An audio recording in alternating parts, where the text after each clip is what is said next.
The Lost Ones. The planet Voron 4 was dying. Once a proud world filled with towering cities and endless green plains, now it was nothing more than a graveyard. The sky was covered in thick gray clouds, blocking the warmth of its sun. The rivers had dried, the soil had cracked, and the wind carried only the sound of whispers, ghosts of a forgotten civilization. The Vorshai, its native people, were on the edge of extinction. They had sent out messages to the Galactic Council, begging for help. Their food supplies were running out, diseases were spreading, and their technology was failing. The answer had been cold and final. Vorshai are a lost cause. No assistance will be provided. The words echoed in the mind of Elder Torvesh as he stood outside the ruins of his once great city. He had lived long enough to see his people rise to greatness, but now he would witness their fall. He looked up at the sky, as if hoping for a miracle. None came. Children cried in hunger. Mothers held them close, whispering words of comfort even when there was no comfort left to give. The warriors, once strong and proud, now sat in silence, their bodies thin from starvation. The Vorshai were not just dying. They were being erased. Then, something changed. One of the lookouts, stationed on a broken tower, suddenly screamed. Others rushed to him, their tired bodies filled with sudden energy. A fleet was approaching. At first, panic spread. Had the council sent their executioners to finish what they started? Or worse, was this a band of scavengers coming to loot what little remained? Torvesh and his advisors rushed to the edge of the ruined city, staring at the sky. The ships were unlike anything they had seen before. They were sleek, dark, and moved with terrifying precision. They descended slowly, as if testing the air. The Vorshai warriors grabbed their makeshift weapons, rusted blades, and broken plasma rifles. Then the ships landed. The dust cleared. A ramp lowered. And from the shadows of the spacecraft, humans stepped forward. Their armor was strong but not intimidating. Their faces, covered by helmets, hid their expressions. They walked with confidence but not aggression. Torvash's heart pounded. He had heard rumors of humans, wild stories of unpredictable warriors, of a species that thrived in chaos. The Vorshai had never met one before. The leading human, wearing a dark blue uniform with a golden insignia, stepped closer. He looked at the starving aliens in front of him, then removed his helmet. His face was lined with age, his eyes filled with something no other alien had shown the Vorshai before. Concern. "I am Captain Elias Kane of the Terran Rescue Fleet," the human said, his voice firm but calm. "We received your distress signal." The Vorshai didn't move. Silence stretched between the two species. Then Torvesh finally spoke. His voice was weak, but filled with years of pain. "The universe left us to die," he whispered. "Why would you help us?" Kane looked around, taking in the suffering of the Vorshai. Their hollow eyes, their trembling hands, the children hiding behind their elders. He took a deep breath and spoke the words that would change the fate of the Vorshai forever. "Because we don't turn our backs on those in need." First contact with hope. The silence after Captain Kane's words stretched across the ruined city like an unseen force. The Vorshai did not know what to say. No species had ever come to help them before. The Galactic Council had cast them aside, and their closest allies had turned their backs. And yet, here stood the humans, offering aid without demand, without hesitation. Elder Torvesh studied the human captain carefully. His people had learned to be cautious, to expect betrayal. But something about these humans was different. "You are not like the others," Torvesh said at last, his voice rough with exhaustion. Kane nodded. "No, we're not." Behind him, the human crew began unloading crates from their ships. Food, water, medical supplies. The Vorshai warriors tensed. Their instincts screamed trap. Why would anyone give so much for nothing? A young Vorshai, no older than 10 cycles, stumbled forward. Her thin legs could barely support her weight, her grayish skin dull from starvation. She reached for a small ration pack left on a crate, her large black eyes filled with hesitation. The human medic, a woman with short red hair, crouched down. She held out the pack with a small smile. "Go on. It's yours." The child grabbed it and tore it open. A strange but rich scent filled the air, food unlike anything the Vorshai had ever known. She took a small bite, and then another. Then, suddenly, she collapsed. The Vorshai panicked. Warriors reached for their weapons. Torvash's heart pounded. Had the humans poisoned her? Was this all a cruel trick? The human medic was already moving. She scanned the child with a small handheld device, her brow furrowing. "She's severely malnourished. Her body is in shock from real nutrients. We need to get her on an IV now." Kane turned to Torvash. "Let us help her, please." For the first time in his long life, Torvash felt something strange, a deep, uneasy trust. He nodded. The humans acted fast. Within minutes, the child was lying on a stretcher, connected to tubes and machines the Vorshai had never seen before. The medic monitored her vitals, while another human soldier handed out more food packs to the starving Vorshai. Slowly, cautiously, the Vorshai began to eat. A murmur spread among them. The food was safe. The water was clean. The medicine actually worked. The Vorshai warriors exchanged glances. They had expected death. Instead, they found kindness. Still, doubt remained. Torvash turned to Kane. "Why do this? Why waste resources on the forgotten?" Kane's expression hardened. "Because we've been there too." The words hung in the air like a forgotten truth. "Once, long ago," Kane continued, "humanity was abandoned. No one came to save us. We learned to survive alone. But we made a promise, to never let another suffer as we did." Torvash felt something stir deep within him, a feeling he had buried long ago. Hope. Then, a transmission crackled through the Vorshai's old communication towers. The Galactic Council had noticed the humans' arrival. A cold, mechanical voice echoed through the ruins. "Terran forces, you are interfering in Council affairs. Leave at once. This species is beyond saving." Kane narrowed his eyes, his jaw tightening. Torvash looked at the sky, at the distant stars where his people had once thrived. And in that moment, he made his choice. "No," he whispered, "not anymore." The truth about the betrayal. A heavy silence followed the Galactic Council's transmission. The words, "This species is beyond saving," echoed through the ruined city like a death sentence. The Vorshai had heard it before. But this time, they were not alone. Captain Kane exchanged a glance with his crew. He stepped forward, pressing a button on his wrist communicator. "Terran fleet to command," he said, his voice steady. "The Galactic Council just ordered us to abandon the Vorshai. Transmitting full recording now." A moment later, his communicator beeped. A reply came. "Understood, Captain. Continue operations. Orders remain the same. No one gets left behind." Torvash's breath caught in his throat. The humans weren't leaving. But why? Why defy the Council? Torvash asked, studying the human captain. "They are the most powerful force in the galaxy. If they command it, even the greatest civilizations obey." Kane let out a humorless chuckle. "Yeah, well, we humans never liked being told what to do." Behind him, a human officer was working on a data console, connected to the Vorshai's old communication system. "Sir," the officer said, "I found something. The Council's records on Voron 4. Kane's eyes darkened. "Let's hear it." The Vorshai gathered around as a distorted voice played from the speakers.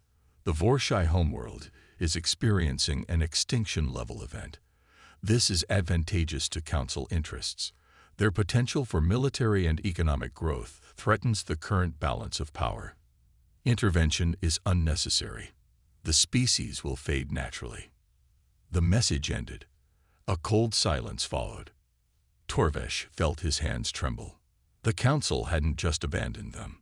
They wanted the Vorshai to die. This This cannot be, one of the Vorshai warriors whispered. Kane's jaw tightened. It gets worse.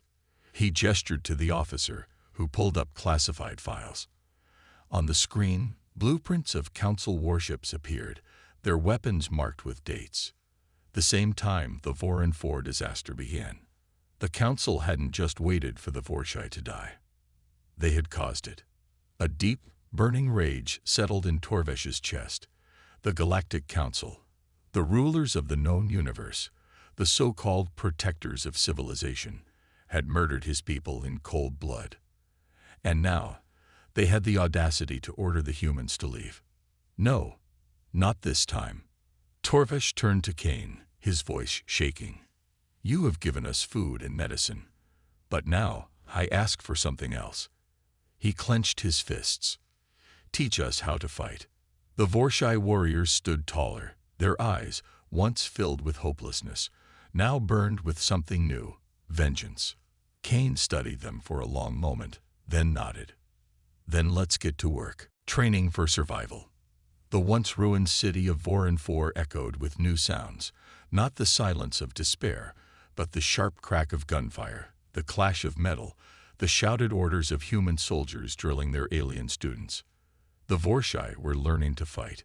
Captain Kane and his crew wasted no time. They had seen this before, oppressed species abandoned by the so-called civilized galactic powers, left to wither and die. But the Vorshai would not go quietly. Not anymore. The first lesson. Strength is not just muscle. You're not soldiers, Kane said, pacing in front of a line of Vorshai warriors. Not yet, but you will be. He pointed at a human soldier, a towering man named Sergeant Dax, built like a walking tank. Dax here could snap a steel pipe with his bare hands. But if you put him alone against a trained squad, he's dead. Strength means nothing without strategy. Torvesh and his warriors listened closely. They had always fought with brute force, but brute force had failed them. Kane held up a small, sleek human firearm. This is a Terran pulse rifle. Standard issue. But it's not about the weapon. It's how you use it. He tossed it to Torvesh, who caught it awkwardly. Show me how you'd shoot. Torvesh raised the rifle like a club. Kane sighed. Yeah, that's what I thought. The humans chuckled, but not mockingly. They knew what Kane was doing, breaking old habits to build something new. Kane took the rifle back. You're fast. You're agile. You're hunters by nature. But war is different. War is about thinking 2 moves ahead. He aimed at a pile of rubble and fired 3 quick shots, not at the target directly, but at a weak point in the structure. The rubble collapsed, crushing the imaginary enemy beneath it. The Vorshai stared, eyes wide. You don't fight the enemy head-on, Kane said. You outthink them. The second lesson. Adaptation is survival. Sergeant Dax led another group through hand-to-hand combat drills. He grabbed a young Vorshai warrior and tossed him aside effortlessly. The alien groaned, standing up shakily. You're fighting like you've got bones of steel, Dax grunted. Newsflash, you don't. He pointed at a human recruit. Show them.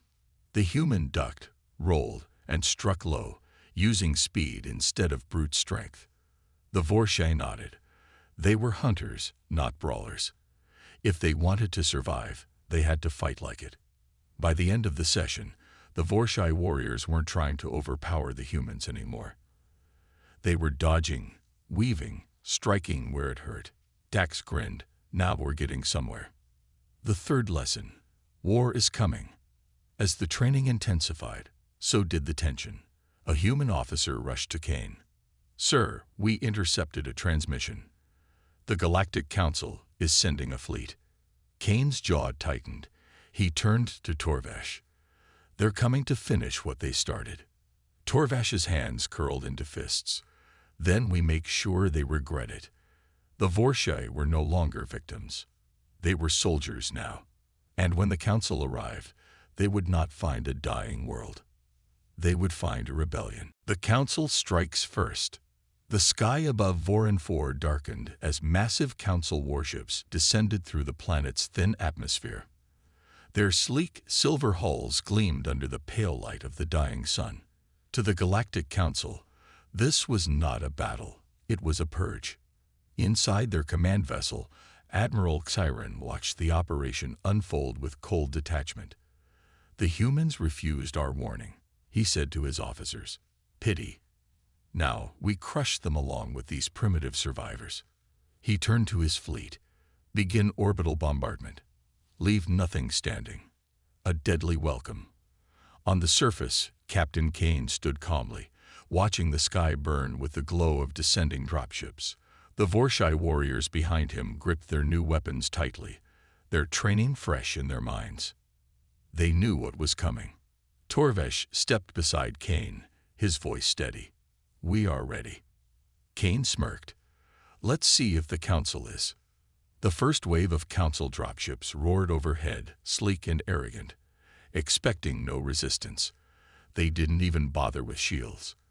After all, what threat could a dead species pose? Then the first missile launched. It struck a descending dropship dead-on.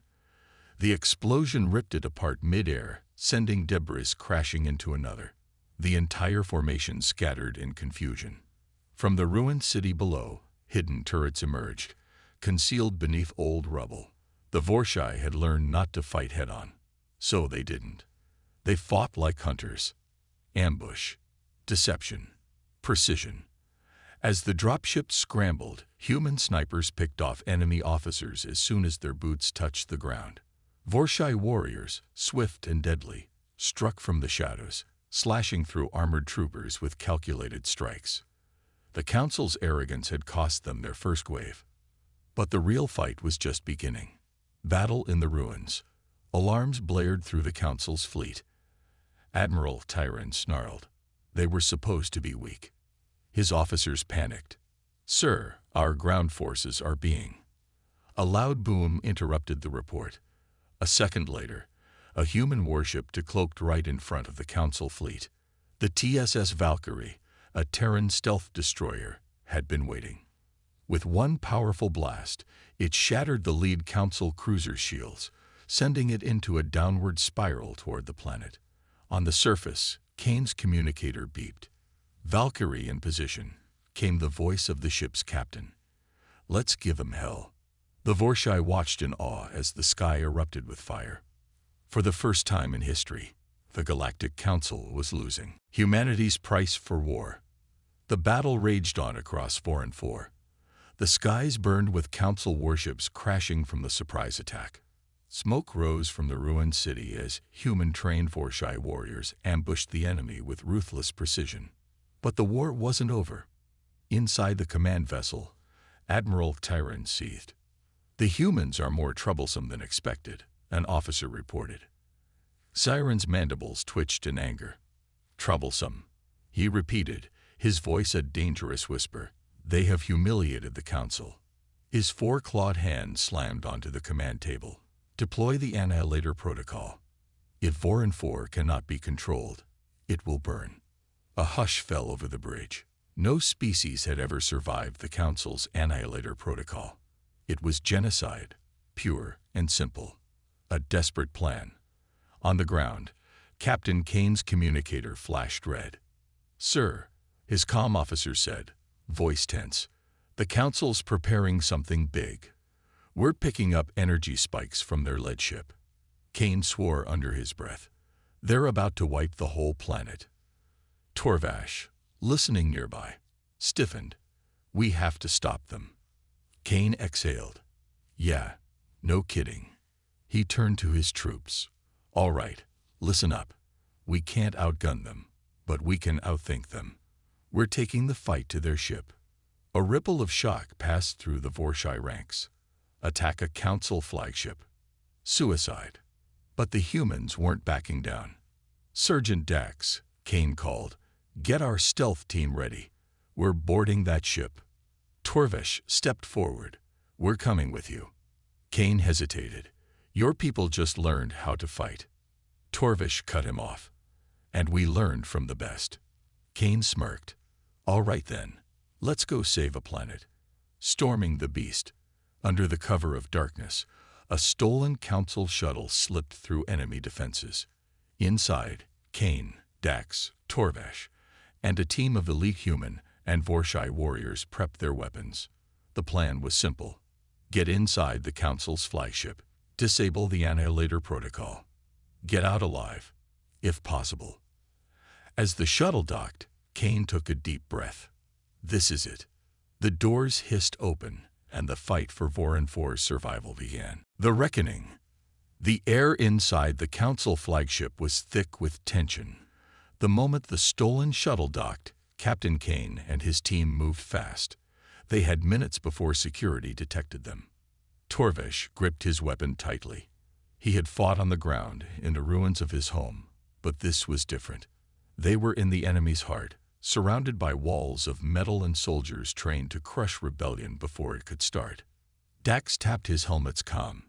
Stealth team in, moving to disable their weapon systems. Kane nodded. No mistakes, people.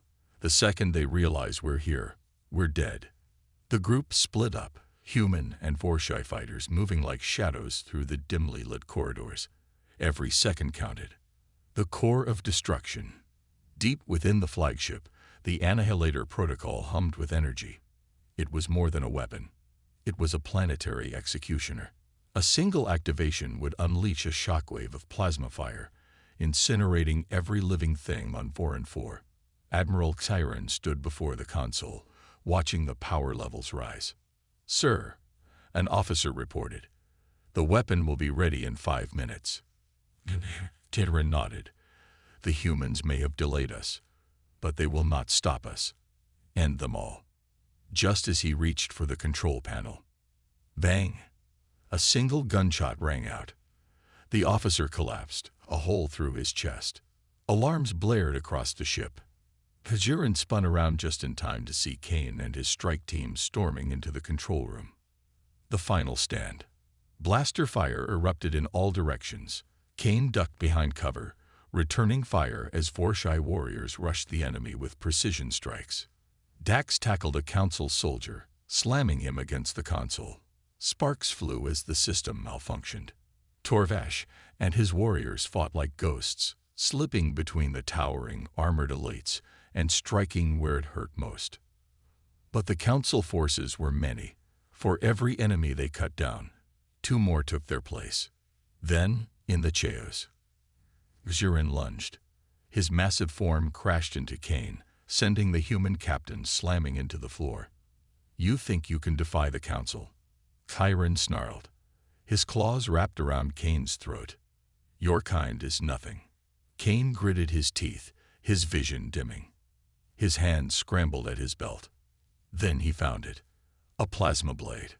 With his last strength, he activated it and drove the blade straight through Chiron's chest. The Admiral's eyes widened in shock. He staggered back, gasping, before collapsing to the floor. The room fell silent. Then, Dax's voice shouted over the alarms. "We give out Hugo control. We can shut it down." Kane, still coughing, pulled himself up. His hands flew across the console, overriding the countdown. The screen flashed red. Annihilator Protocol. TERMINATET. For the first time, Voron 4 was safe. A new dawn. The battle was won.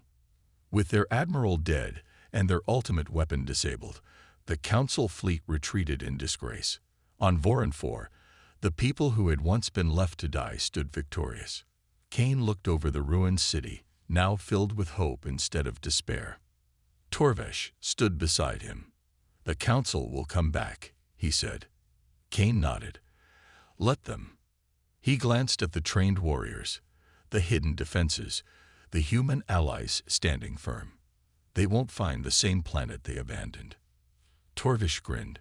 "No, this time they'll find a fortress."